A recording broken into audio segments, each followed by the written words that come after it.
My husband left me after winning the lottery, but then his new wife took everything. When he came crawling back, he didn't know I'd become richer than ever. My husband won millions in the lottery, and before I knew it, he ditched me for another woman. Karma came fast when she took every penny he had, leaving him broke and desperate.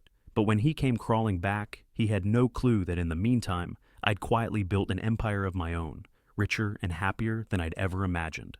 And my response, let's just say he never saw it coming. Before we jump into today's video, I need your help. We've noticed the channel is losing some traction, and subscribing is one of the best ways you can support us. It's quick, free, and it helps us keep bringing you awesome content. Your support means the world. Let's keep this channel growing together. Thanks so much. Now let's start the video. You know how people always joke about winning the lottery?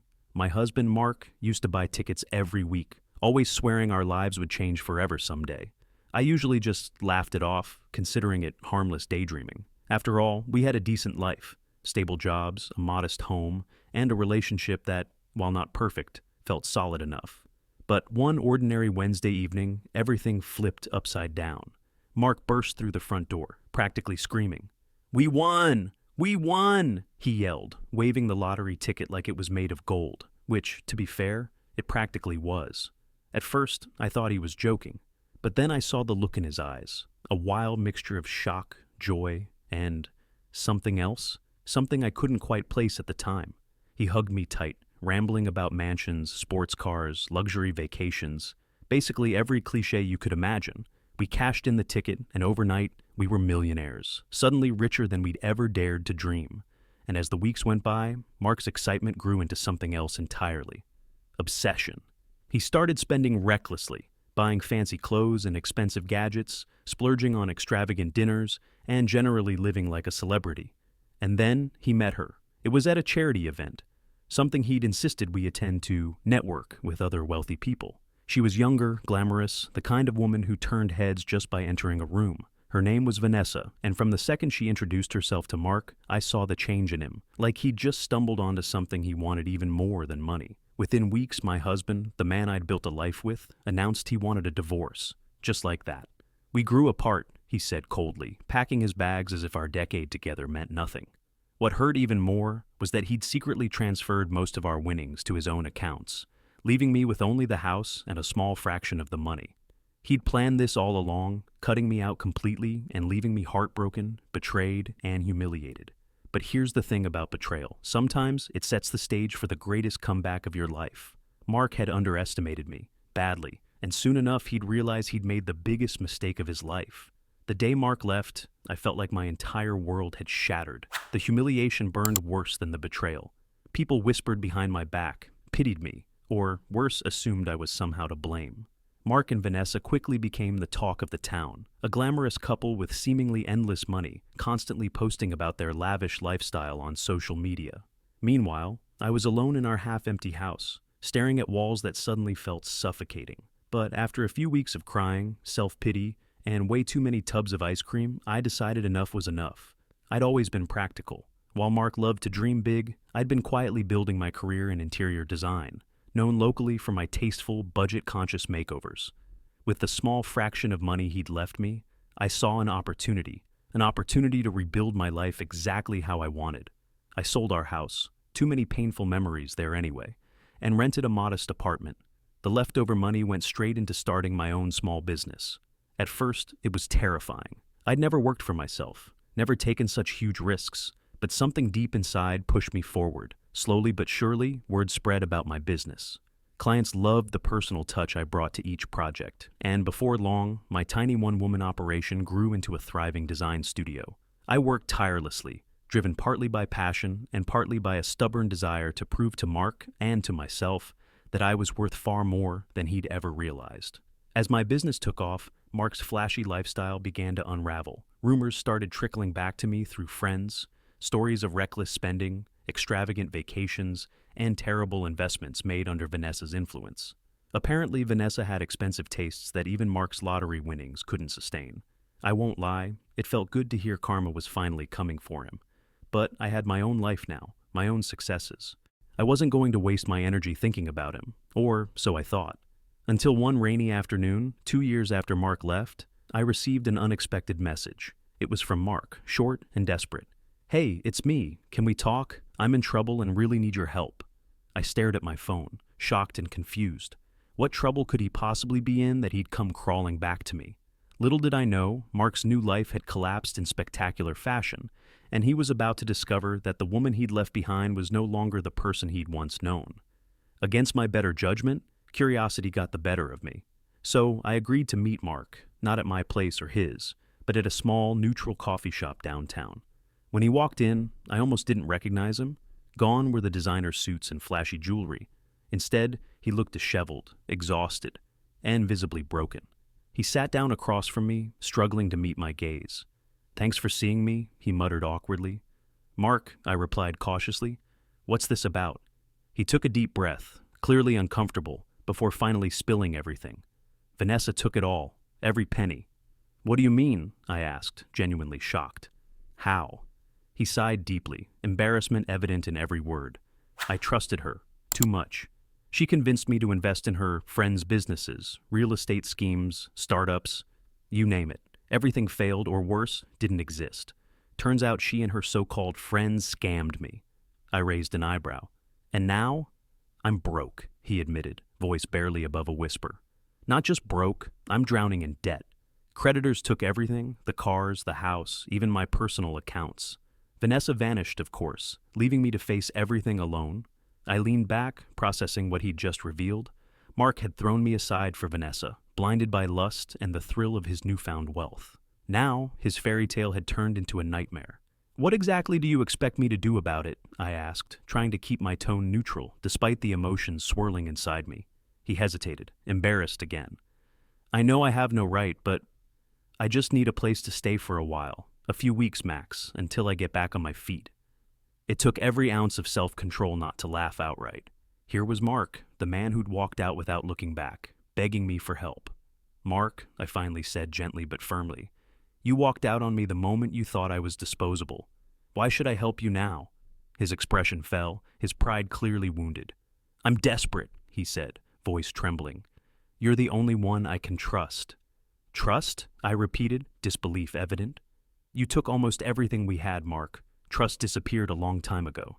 He sank deeper into his chair, realizing the depth of his own actions. "Please," he pleaded weakly, "I'm begging you." I looked at him for a long moment, feeling sadness more than satisfaction. He'd destroyed our marriage and humiliated me publicly, yet part of me still felt compassion. Finally, I sighed. "Mark, I can't help you. Not the way you want, anyway. I've built a new life, a successful one, entirely without you." Confusion flashed across his face. "Successful? What do you mean?" For the first time since he'd left, I smiled genuinely. "You have no idea, do you? I'm richer now than we ever were when we were together." He stared, dumbfounded, clearly not expecting that. But my newfound wealth wasn't the only surprise I had in store, because Mark was about to discover exactly how much I'd changed, and why there was absolutely no going back. Mark sat speechless, clearly unable to wrap his head around the idea that I could have thrived without him, let alone become even more successful. His expression was a mixture of shock, confusion, and even a hint of envy. "How?" he finally asked, voice barely audible. I smiled, genuinely proud as I explained. "After you left, I put everything into my interior design business. At first, I thought it was just a way to distract myself from the hurt, but it quickly turned into something much bigger. People love my work, and demand grew faster than I ever imagined."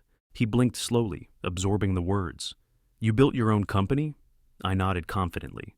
"Not just a company, an entire brand. I have multiple offices, dozens of employees, and clients all over the country.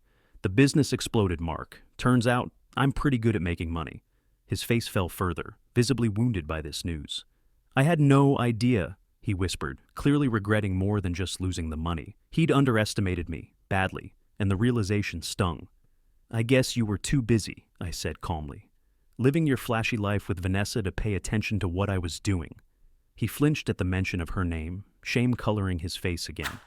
"You're right," he admitted quietly. "I was selfish. I made the biggest mistake of my life, and I'm paying for it now." A long silence stretched between us, filled with years of unspoken resentment, pain, and lost trust. Finally, he broke it again, more humbly this time.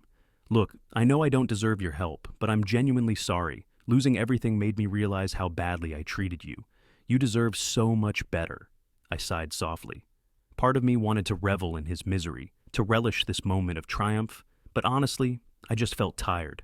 The anger I'd once carried had faded into quiet strength, a strength I'd discovered in myself after he left. Mark, I said gently but firmly, I'm glad you finally realized what you lost. But here's the truth. I'm not that same woman you left behind. I don't need validation or an apology to move forward. I did that on my own. He nodded slowly, clearly seeing the person I'd become for the first time. I'm glad you're happy, he whispered, genuine sadness in his voice. I just wish I'd been there to see it. You had your chance, I reminded him. You chose money, status, and Vanessa. And now you're experiencing exactly what happens when you build your life on shallow foundations. He sighed deeply, finally accepting reality. I know, I have no right to ask you for forgiveness or help, but I still hope one day you can forgive me. I already have, I said softly, surprising even myself. Not for you, for me. I had to let go of that pain to build the life I deserved. Mark sat quietly, processing my words, understanding fully that there was no going back. Our story had reached its final chapter, or at least that's what I believed at the time, because soon after our conversation, something else happened, something even I didn't see coming, and it would put everything I'd built to the ultimate test. After my meeting with Mark, I felt a strange sense of closure. I'd finally confronted the past, found peace with everything that had happened, and was ready to continue thriving on my own terms. Life was better than ever, and I genuinely believed the drama was finally behind me. But then, out of nowhere, Vanessa resurfaced. One morning, as I was reviewing project proposals in my office, my assistant nervously knocked on my door. There's someone here to see you, she said hesitantly. She says it's urgent. Before I could ask who it was, the door swung open, and there stood Vanessa. The woman who'd stolen my husband and his money looked nothing like the glamorous socialite I remembered. Instead, she appeared anxious, tired, and desperate. What are you doing here? I asked coldly, fighting to keep my composure. Vanessa took a step forward, her voice shaky but determined. Please, just hear me out. I'm not here to fight. I raised an eyebrow skeptically.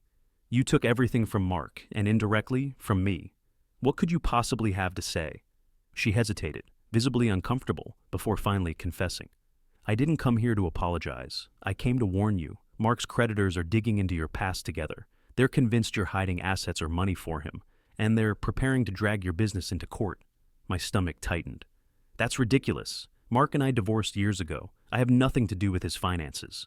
She shook her head urgently. It doesn't matter. They're relentless. They found photos online of you two back when he won the lottery, and they believe you're involved somehow. I know what they're capable of. They'll stop at nothing to get their money back, even if it means ruining innocent lives. I stared at Vanessa, trying to gauge her intentions. Why are you telling me this? What's in it for you? She hesitated again, finally admitting softly, because I was part of it. I pushed Mark into some of those risky investments, and now those same people are threatening me. I'm afraid they'll hurt both of us. I thought, if you knew, you could protect yourself. I took a deep breath, processing this new reality. My carefully built life, my empire, was suddenly threatened by Mark's past mistakes. I had no idea how much trouble he'd truly caused until now. Do you have proof? I asked sharply, thinking quickly. She nodded and handed me a flash drive. Everything is here. Contracts, emails, messages. Use it however you need, but please, be careful. These people aren't playing games. With that, Vanessa left as abruptly as she'd arrived, leaving me stunned and confused. My assistant stared at me, eyes wide. What are we going to do? She asked softly. I steadied myself, determination pushing away panic. We're going to fight. No one is taking what I've built.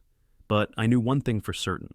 Mark's betrayal was far from finished causing trouble, and now the fight ahead would test every bit of strength I had left.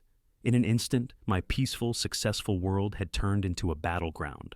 Armed with the flash drive Vanessa had given me, I quickly assembled a team of top-notch lawyers. If Mark's creditors were determined to drag my name through the mud, I wasn't going down without a fight. The days that followed were exhausting. Endless meetings, calls, and late-night strategy sessions. My lawyers reassured me repeatedly that we had solid evidence proving I had no involvement in Mark's shady dealings. But the mere threat of scandal began impacting my business. Rumors spread. Some clients started pulling back, unsure if the woman they had trusted was secretly involved in financial deception. My once solid reputation now hung precariously in the balance, and I felt helpless as the situation spiraled. Then one evening, exhausted and stressed, my phone buzzed. It was Mark, again. I heard what's happening. Let me help. This is my fault, not yours.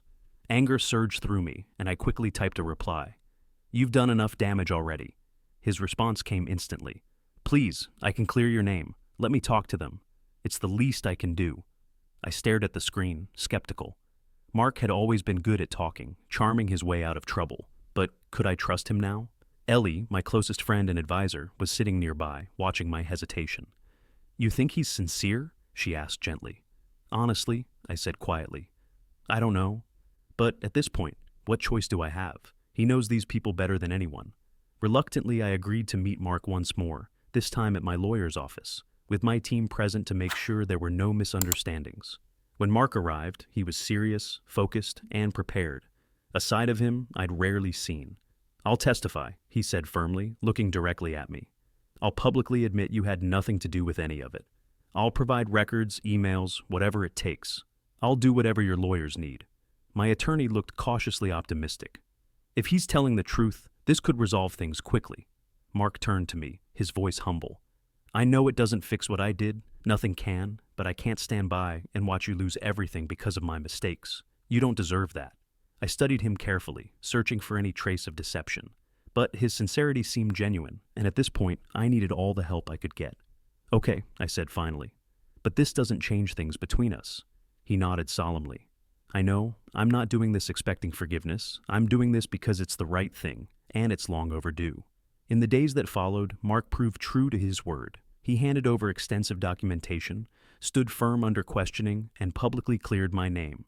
Slowly, the accusations faded, and my business began to recover. Clients returned, apologies were offered, and eventually, the storm started to pass.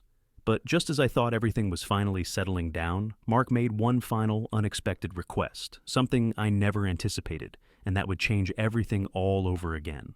Just as I was beginning to believe the nightmare was truly behind me, Mark reached out again, this time with an unexpected message that left me completely speechless. Can we meet one last time? There's something important I need to discuss. I promise it'll be the last thing I ever ask. Against my better judgment, and after a long debate with myself, I agreed. This had to end one way or another, and if facing Mark one final time was what it took, I was ready. We met at a quiet park, sitting awkwardly side by side, on a bench overlooking a peaceful pond. Mark seemed nervous, visibly struggling with whatever he wanted to say. Finally, after a deep breath, he began. I know I've already asked far more than I deserve, he started softly, and you've given me more kindness than I could ever repay. I stayed silent, waiting cautiously. I've decided to leave, he continued, glancing at the ground. To start fresh somewhere new, somewhere no one knows me or my mistakes.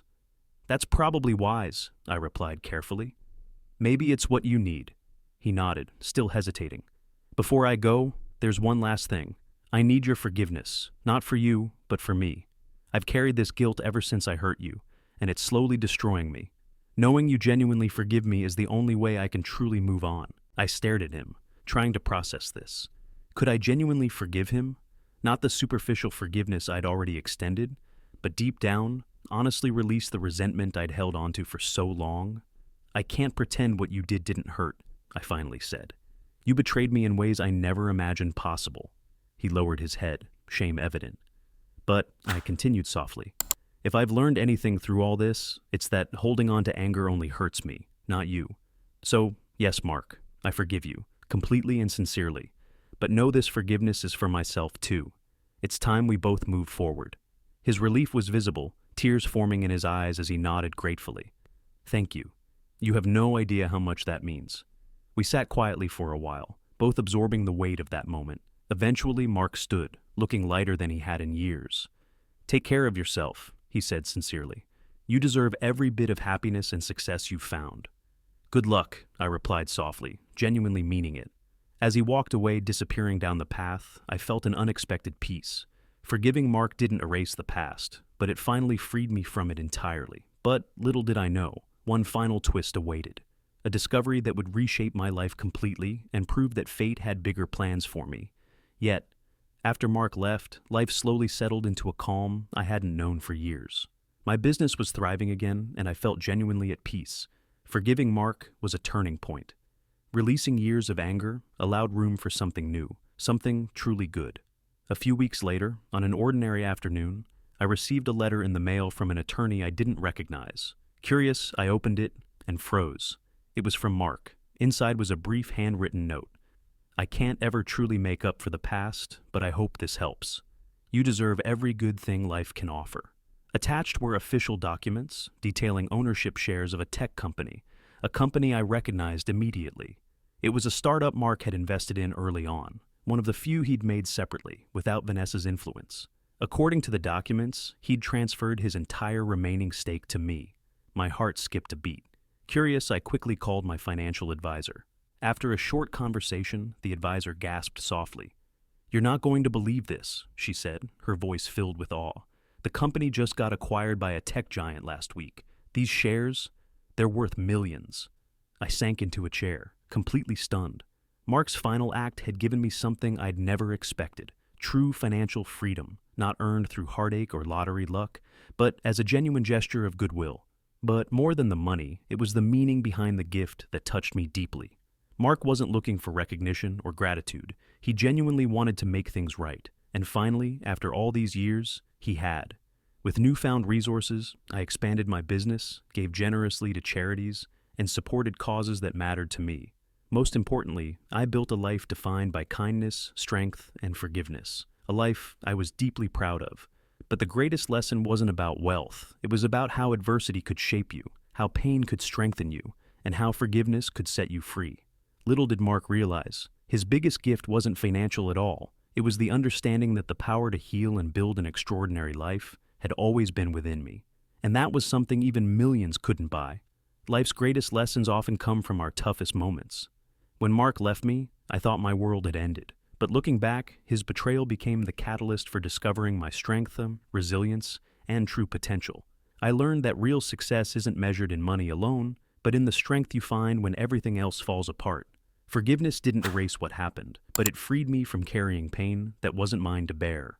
It gave me power over my story, allowing me to build a life richer than I ever dreamed, not just financially, but emotionally and spiritually too. Maybe you've been hurt, betrayed, or underestimated. Maybe you're facing challenges that feel insurmountable right now. But remember, your lowest moments can become the foundation for your greatest victories. Embrace your strength, trust your resilience, and never underestimate the power of forgiveness, not just for others, but for yourself. Have you ever faced a situation where forgiveness changed your life, or discovered strength you didn't know you had? I'd genuinely love to hear your experiences. Drop your stories in the comments below. And if this video inspired you, please like, subscribe, and share. Your support means everything and helps us continue bringing these incredible stories to you. Thanks for watching. I'll see you in the next one.